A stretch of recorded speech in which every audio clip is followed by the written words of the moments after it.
With that, unless there's any other questions, we'll move item to 11B3, report regarding facility maintenance and operations projects. Dr. Gonzalez. Yes, sir. This is a monthly report from our facilities maintenance and operations department. Mr. Ruben Trevino, our executive director for facilities maintenance and operations, will present this month's projects. Mr. Trevino, the floor is yours. Good evening, members of the board. Superintendent Gonzalez.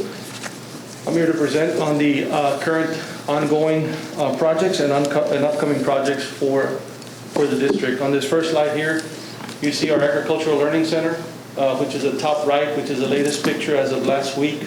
We have the metal building scheduled to be delivered next week, and there will be approximately 4 weeks for installation and erecting of the whole metal structure that will go over this particular site right there. The next project is the fire alarms. We've got 6. We've got Jackson, Kathy, Castañeda, Travis, Navarro, and Crockett. We already currently have Jackson completed. Castañeda and Navarro are in the punch list stage right now as we speak, and the others are being worked on. We also have 9 intercoms. We have Alvarez, Wilson, and Brown, which are in the punch list state right now, and the other 6 are fixing to get worked on as well. Our next slide, we have the CMAR Stadium press box. We have our design team that will give a brief update at the end of the slide presentation. We also have the Culinary Arts lab renovation at the Chief Early College High School. The demolition is all complete, and we already have electrical and walls going up on this project. That is the picture that you see on the bottom right. We also have the district-wide bottled water filler station installation. We have approximately 16 campuses already complete, and work is ongoing on a daily basis. We also have the McAllen East door replacement, which is 12 sets. That's already been completed, and we are contractors working on the punch list as we speak. We also have the Memorial High School roof replacement. The contractor has mobilized and waiting on materials to arrive to commence that project. We have our McAllen High School HVAC improvements phase 2. We're at around 25% on that project. We've already finished out the duct and above ceiling for the upstairs portion of McKay. They're currently working on the gym lobby, and they will be moving on to the classrooms second week of June. We have the Rose softball field lighting improvements as well. That we're waiting for material to arrive, and installation will commence as soon as the equipment is on site.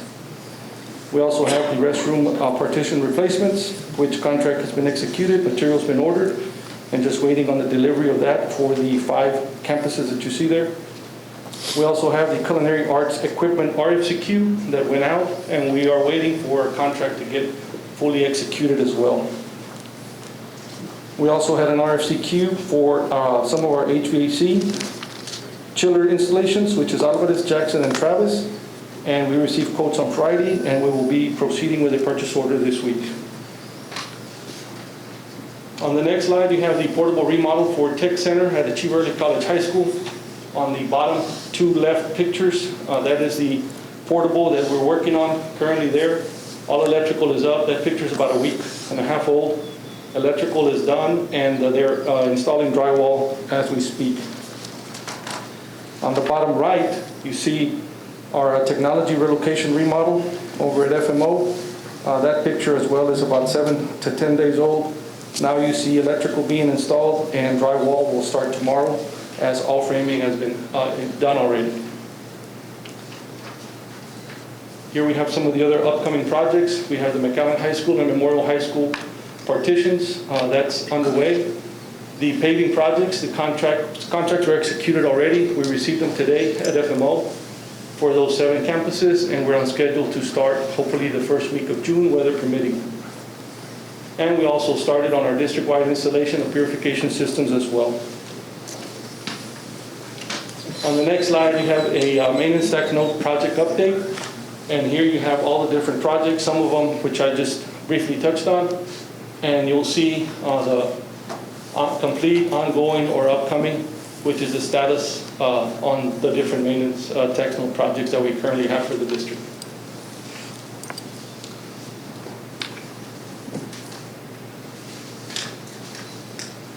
And then on our last slide, we have the work orders submitted and completed for the month of March. 906.82.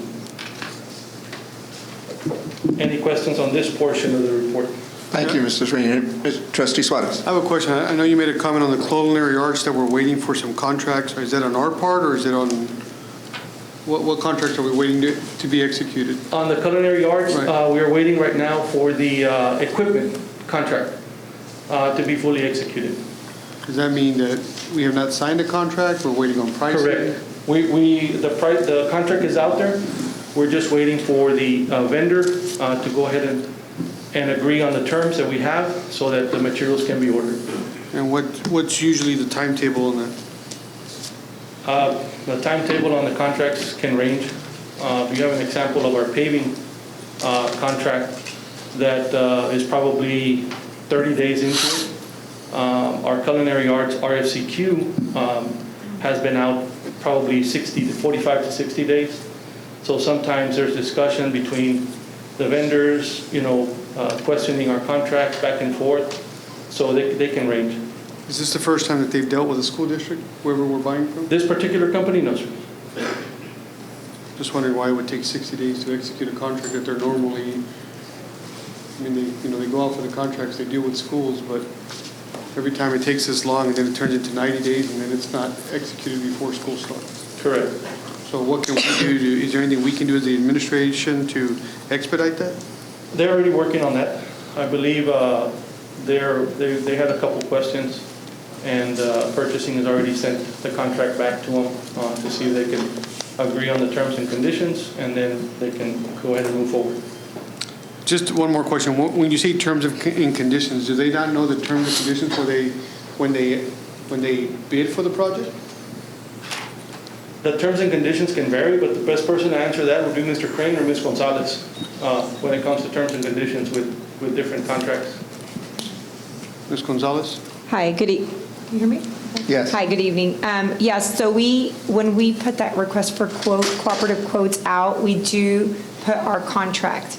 They provide a quote, but they don't always agree. Right, what usually takes the longest is once we provide them a notice of award, they have up to 10 days to provide payment and performance bonds.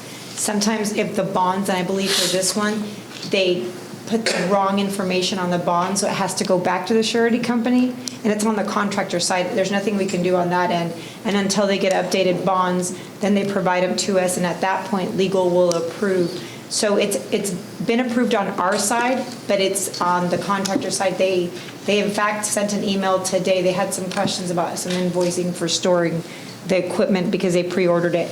So it can take long because if there are any errors on the payment and performance bonds, that could cause a delay. So historically, what I've known through my profession is if you put in a contract and your paperwork is not in line, then the district jumps to the next person and makes sure that theirs is in line. They wouldn't allow me to correct and make sure I have the proper insurance when it wasn't executed the first time.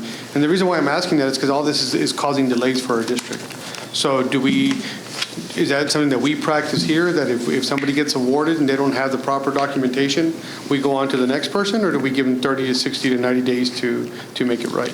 So if they meet the criteria and it was just an error on the surety company, we would not disqualify them. Okay.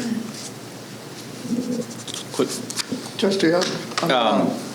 Mr. Sedorino, great report like always on the Agricultural Learning Center. Refresh my memory, I'm sorry, and I just don't remember the timeline when we expect it to be done. The timeline was moved up after we bid the project out, and right now we're looking at substantial completion towards the end of July. Oh, wow. However, we'd like to finish, weather permitting, with our parking lot coming off the 29th Street entrance. And once that parking lot is completed, we can access some of the existing barns that we have and begin to start working on the new pens. July this year? Yes, sir. Wow, okay. Thank you, sir. We're hoping, like I said, the metal structure should be delivered next week as per the contractor. That was the latest date that we had as of this morning. And he'll take 4 to 5 weeks to fully erect the whole metal building. And we've got the office with the CMU already up. and going. So after that will be the electrical, the plumbing, and then all the pens are portable. I guess my question is for the rest of the board, because I'm interested in naming rights, but I don't know how feasible that is. Is that something that we should try? Okay. Just anyone? Comments, thoughts? I feel that if we have an opportunity to go for naming rights, then we should do it. I mean, Can't that's- hurt, right? Wouldn't hurt Kinda what I anybody. thought. Unless there's somebody that stands out in the agriculture field from McAllen that we've got to say this should be named after that person. Oh, I thought you were particular. pointing at Trustee Velez. Like, wow. I was hoping the marketing rights, but yeah, I would totally recommend the naming rights for the Agricultural Learning Center and see how far we can take it. Any other thoughts? I'm probably on a line right here, so yes, I am. We've also left a dedicated conduit to the corner of that particular area or site for a potential marquee for possible sponsorships on the marquee in the future. I took us off the agenda. I apologize. So I can put on the agenda first. I can request to put this on the agenda. Is that okay, Mr. Crane? Sir, go ahead, sir. We're off topic. It's all right. I'm off topic. As usual. We good? Any other questions regarding the report by Mr. Trevino? Any other comments, questions? What's the update on the scoreboard? I mean, on the Press box. press box? Yes, we have the design team here to answer any questions. Mr. Chanin will start off with the presentation.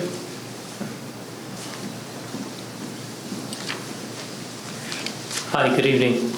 Thanks for allowing us to present tonight and, try to bring you up to speed on where we stand right now with the project. We've been working hand in hand with the construction manager to get feedback from him, to get input and take his advice on how to best fine-tune the project to make the most efficient use of materials and simplifying the means and methods to try to keep it as cost-effective as possible. So we have made some changes to the design compared to the last time you saw one, and that's what we want to show you tonight. Show you the design and walk you through some of the changes that we made. Good evening, I'm David Iglesias with PBK Architects. As Miguel mentioned, we've been working hand in hand with the construction manager at risk. The advantage with that is to be able to kind of get real-time costs as we're designing and fine-tuning elements. We've gotten up to close to 30% completion, and so we've been going back and forth on cost. And so seeing where we are globally, we do have a second option to try to save costs and take advantage of the requirements we have as far as the program, and still maintaining what the district is anticipating achieving and accomplishing for the new press box. So the entry lobby remains the same. We have the entry lobby with a ticket window, a ticket office, the support spaces, and this would be the first level to enter the elevator. We do have a mezzanine level that isn't shown, but the mezzanine level would be right above the lobby area, and that would provide an elevator stop for the mezzanine that is currently above the offices that are under the bleachers. This would be the floor plan. So initially, the initial concept, we had a two-level press box. And the first level was a completely open air concept that we referred to as the FilmDeck, and then we had the actual press box above it. And so because of the cost, you can see the better example here, that lower area, the first level is the open area, that would be the FilmDeck area, and then we had the press box up above. The problem with that is the steel. We have almost 80 feet, a little over 80 feet, right? 80 feet in height, 85 feet to the top of the press box, and so that is a concern with the cost of steel, the rising cost of steel. And taking that into consideration, things that we can do to try to save on costs. So one of them was to eliminate the FilmDeck in its entirety and stretch out the press box, still including an area that has a FilmDeck in the center, and then also 2 observation decks on either side of the press box. We expanded the overall floor plan from 2,500 square feet to 3,000 square feet. We still meet the requirement as far as the spaces, the square footages, the coaches. This was the original floor plan. So this was the original floor plan. You can see the support spaces along the back where we have the elevator, we have the restrooms, the mechanical, and then up in the front, we had the home coaches, multi-purpose veteran suite. We also showed some possible expansion, and then the MITV area. So this second option is enhancing that all to one level, and we're stretching it out almost to the 20-yard line, 20 to 20. We do clear the existing light poles that are in place, so it's going to be much wider. You can see that film deck in the center. That is an outdoor area. It is covered by a roof, but it is outdoor. And then we do have the outdoor observation decks. So those are it's floor space, but it is not conditioned. The other spaces, we still meet the criteria, the program. As you can see, the one big change was the expansion of the multipurpose room. Now it goes all the way to the back since we were able to modify where the stairs are located. We have also worked with the city of McAllen. We've had several meetings with the city of McAllen to discuss the code requirements for the design for this press box. One of the items was the staircase, because we had two staircases initially on either side of the press box that went from the top all the way down to ground level. And so those took up space. Also that steel cost, so we had numerous meetings with the city. We're able to take advantage of the existing bleachers as far as egress. And so we won't necessarily need to have those two staircases on either end of the press box going all the way to ground level. So we just need to be able to exit into the existing bleachers to access the existing bleacher aisles. I have a question really quick because you're in the design portion of it. I'm going to assume that these observation decks are where our people with special needs and wheelchairs can access viewing the game from there. That was one of the major reasons why we were, in fact, the major reason, aside from updating and having our elevator, is so that there's enough room for them to observe the game from there. Is that still correct? Yes, the entire press box is going to be accessible. Right. And then, yes, those areas, they are outdoor, and they could be designated for whoever. Just making sure we didn't eliminate that part, because that was the major reason why we were doing this. Trustee Payne, go ahead. So the observation decks are outdoor, they have a Yes, ma'am. covering, no covering? So we do show a partial overhang, so it's not fully covered, but we could explore that as an option to have a roof If over. it's people in wheelchairs or people with special needs out there, I would expect that you have it covered from the elements in case it's too hot, it gets wet, or anything like that. Yes, we can look at the roof covering, being sure that it goes all the way to the end. I'm sorry, can I clarify at that point? So I thought there's some area for people in the community, whether it be kids with disabilities or anybody in the community with disability, that they can see, right? Doesn't necessarily have to be outside. Is it both? The multipurpose area. Can you show me a picture of it? It's the area highlighted in blue next to the observation deck. That would be the multipurpose area, so that could be mixed use for the community. And then they would have access to the observation deck, so it doesn't necessarily have to be two separate. It could be in one, so you can be in an enclosed conditioned space in the multipurpose, or you can come out to the observation deck area, hear the sounds, feel the wind blowing and get the full effect of. Okay, and then on the second one on the film deck, on the part that y'all worked through, where is actually, can you show me the picture, go back to the other one? Where the actual picture of it? The actual, yeah. Where were the film deck? That's the old one, right? Yes. Where's the one that you guys are with the proposing? columns, that was the entire film deck area. We still meet the requirements as far as the film deck needs. Instead of having a total designated area. Okay, so is that the new one or is that the old one? This is the new one. So Okay. in the center, right above the text, that's kind of where the film deck would be located. Okay, So I have plenty of room. Yes, there's plenty of room up there for the. another question. What was Trustee the Penny. original intent of the multipurpose room? I mean, it's a multipurpose room, but is that going to be for meetings, for special guests, for things like that? Mr. Iglesias, you went Yes, into there the was trustee. discussion, for VIPs, a veteran suite, This is just a concept. We can look at maybe partitioning off sections to separate a folding partition that can be opened or closed. So if you need two separate spaces, we can separate it, or if you want to have one big space, we can definitely explore that further. This is just a concept you want to be able to present to show as an option. So my concern there again would be if, let's say, persons or children in wheelchairs are on the observation deck and the weather takes a turn and somebody's utilizing the multi-purpose room for VIPs or whatever the case may be, then you can't really bring them in there. So I would just, again, if we could figure out another option there, or maybe extend the coverings on the observation deck. It's a lot harder for a person who's in a wheelchair to get to a safe spot than a person who is not. Right. And so that would be my concern there. We're just showing it as an option, as I mentioned. Sure. Everything is accessible. Yes, the way we're showing it now, in order to get the observation deck, you'd have to go through the multipurpose. We felt that we were able to expand the multipurpose, because if you look at the original floor plan, the multipurpose was a lot smaller because we needed to have a corridor at the back. So we can go either way. We can look at the folding partition as an option. So if there truly is VIPs and you don't want to have that interaction, we can separate. Mr. Iglesias, Yes, sir.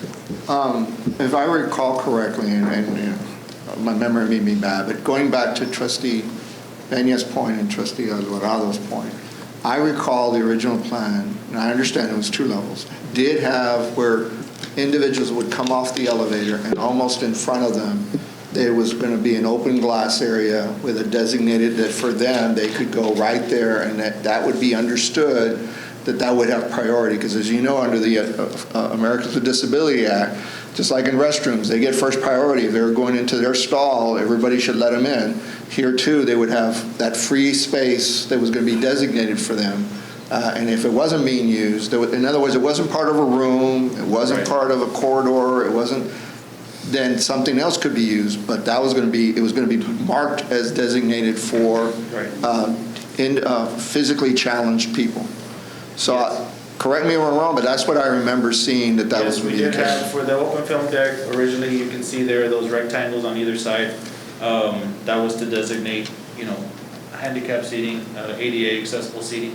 Now, my thing along that line, if that's the case, then could you, since we already expanded all the way to the end, is close it all in, move things a little bit further apart, and then now that center would be available for the physically and intellectually challenged people? Yes, we can definitely explore that as an option. I think that would suffice. Everybody's air conditioned, everything's back the way it was, but instead of 2 levels, it's stretched out, and even the ends will be all closed in. Then we're set. There's no changes we have to do in the future. It's designed the way we had intended, which was split level, all closed in. Now it's 1 level, all closed in. Yes, we can look at that as an option. That, again, it's just a thought. Just a follow-up, and I'm going to go there just because it happens in other school districts. Wesco has a really nice scoreboard. Been invited to it as a board member in the past for football games, and they use it to entertain, you know, school boards and what have you. I'm not buying or selling. I'm just going to say, Dr. Gonzalez, that's your call. My preference is I'd rather not use it for me. I'd rather sit outside, and we don't need to entertain other school boards. There's not there's not going to be an expectation that they have access to that. But again, that's your call, and with, you know, the administration and what y'all want to do, I think my preference is just what we're discussing right here. If anybody in the community that, you know, needs access to it, you know, because of special needs, what have you, I think they're a priority. I think one of the reasons why it's called that, Mr. Alvarado, is because if other, let's say the city uses it for a bowl, yes, then they sell those suites for that. I get that. Now, the other thing I was going to say too, just to add to that, is there's nothing in stone that's saying that the film deck has to be in the middle. The film deck. So they need a total perspective. Yeah. The cameras need to be set at the 50. They do need to have. And then I want to sit in the middle of the meeting. As far as it being there, or maybe on the roof, yes, that could be an option too. Because right now, I think in the existing press box, they're up on the roof. So that could be an option. Also, just a follow, Trustee Suarez, Trustee Aliceta, I'm sorry, apologize. That he even mentioned Trustee Suarez.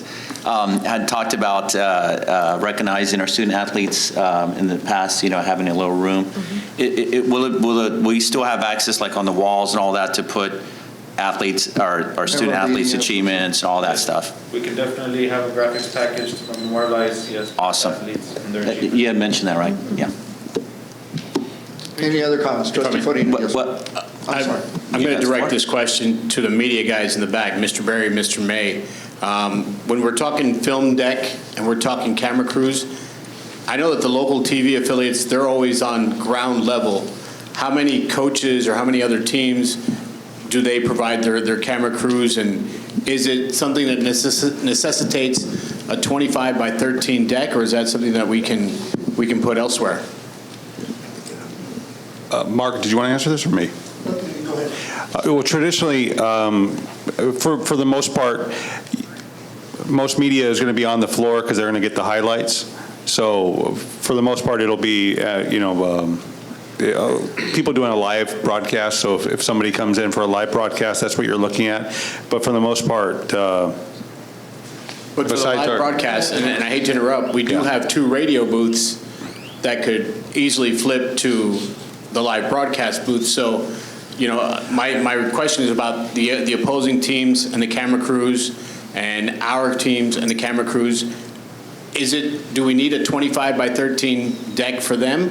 Or is that something that we can say, as was mentioned earlier, you can be on the roof, we can make sure that we have the proper safety in place and make sure that, to get that shot, we can put them on the roof.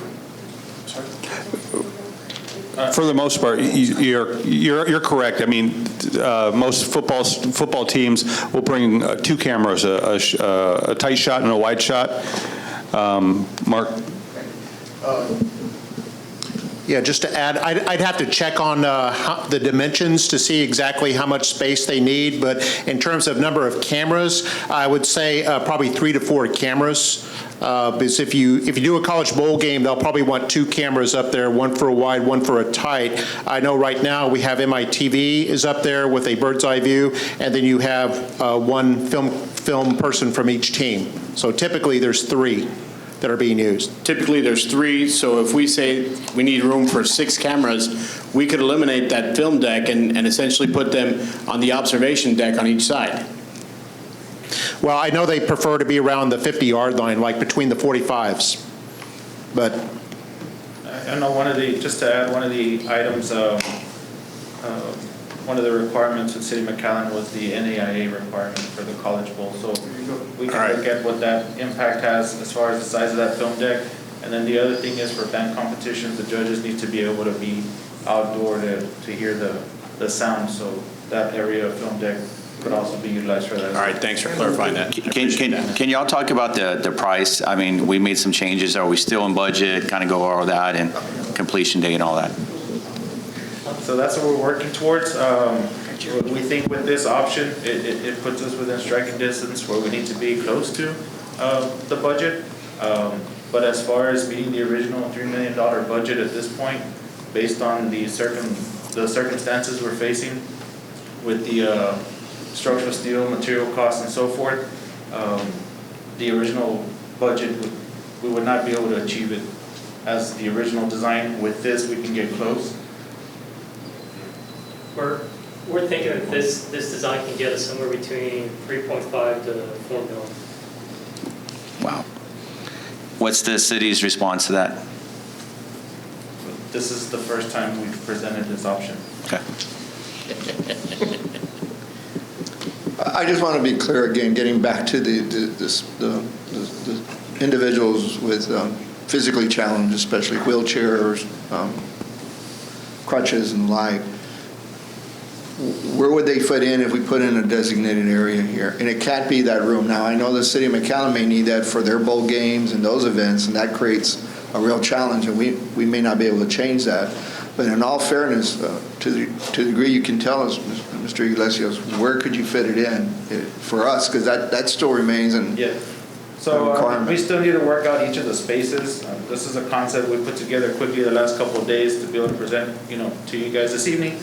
We do show 2 radio rooms. That would not necessarily, wouldn't be necessary. We could even maybe stretch out the building a little bit more if we had to. The only thing we need to be concerned about are the existing light poles. We don't want to have to get into a situation where we have to relocate those. I don't think expanding out wide is a big concern as far as cost. There is cost, but not as much as it was going up to the double-deck structure that we had initially. All right, good, thank you. But we can explore that option for you, Mr. Sali. All right, sir, thank you. I just want to finish my line of questioning real quick, I'm sorry. I am sorry. No, you're good, I'm just, on the cost, so does it come back, and I don't know who to address it to, Dr. Gonzalez or Mr. Crane or whoever, do we vote on, they go out to bid, I'm assuming, and then it comes back to us if it's over? I think the first time it goes out to bid, you're going to approve the conceptual drawings. And then they're going to, I understand, work with the construction manager to try to get a real-time estimate at that time of what the cost is going to be. And at that point, you've got to make decisions. Do we go with this design, with this cost? Do we modify the design? What effect does that have on the cost? And once y'all agree on everything, then it goes out for bid. Now, it's going to need approval from both us and City Council? I would think so. Right. Okay. How soon are we bringing this back? I don't know, Mr. Trevino, or who will be able to answer that? We'll continue developing the design until we can get a concept that the district is comfortable with, and then we'll work to develop it further to where the construction manager at risk can really start soliciting some pricing and determine where we are overall, and so we can determine where we're at, what we need to do, if there's anything else, or we're close enough to meet within that budget. With the season starting, there's no way that it'll be ready by that, right? So I guess my question is, if we start in January, it affects soccer, or, what have you, is this something that potentially we're just going to have to wait till next summer?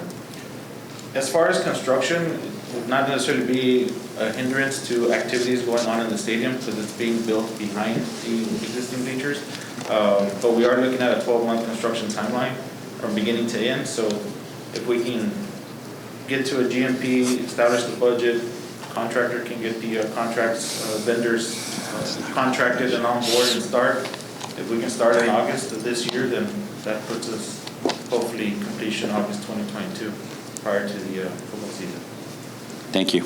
Trustee Penny. One more observation on the restrooms up there. Are they multi-stall or, what is the plan? They're unisex at this point, but we do need to run the calculations, verify. We may have to expand.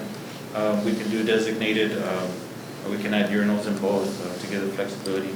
We need to make sure that we do meet the plumbing count, so we may need to expand that. But the main thing, I think, is the ADA where Yes, it wheelchairs does count. comply with ADA. Exactly. Any other questions? Trustee Alisa. So thank you for being so agile and jumping from a two-story to a one-story. But since it's going to take 12 months to build anyway, do you foresee the price of steel coming down after COVID? And maybe we could get the two-story building for the $3 million? It's really hard to predict right now. What's happening is, going back to last year when the pandemic started, there started to be shortfalls in the production process. And so what we're seeing right now is shortages in supply. And so we're not only facing increased costs, we're also facing really long lead times to get the materials. And so the general suspicion is that at some point the market does have to stabilize. The suspicion is that that's going to happen at some point later in the year, but it's really hard to predict whether that's going to happen in October, November, if that's going to happen in February, March. And also with the pricing, it's hard to predict, it's got to come down at some point, but we don't know if it's going to continue going up for the next few months and then start stabilizing and coming down, or if it's going to start coming down right away. And so it's not an easy question to answer right now. So if we already have budgeted $3 million and it was a hard stop at $3 million, what would you cut? That's what we have been doing. That's why we cut it down from the 2 level to this level. The taller you get, the more prone the building is to movement, and so bringing it down allows us to get more efficient with the steel design. Also eliminating that whole second level is a whole lot of material, not only steel but also concrete that we were able to eliminate. Eliminating the stairs helped that bit. So that's what we have been doing. We've been trying to cut and eliminate everywhere that we can. Oh, I'm sorry, I misunderstood. I thought that this was 3.5 to 4. This is the 3. The other one is the 3.5 to 4. No, this would be somewhere in 3.5 to 4. If we were looking at this design 18 months ago, it probably would be closer to 3 million. Okay. It'd be nice to see a design that was 3. That's all my questions. Thank you, Trustee Salas. I mean, through no fault of yours, I know the price of steel and all that, I know. Any other questions for the board? Mr. Iglesias, does this conclude your presentation at this time? Yes, sir. All right. Well, thank you, Mr. Serena, thank you. Thank you for the opportunity. Thank you.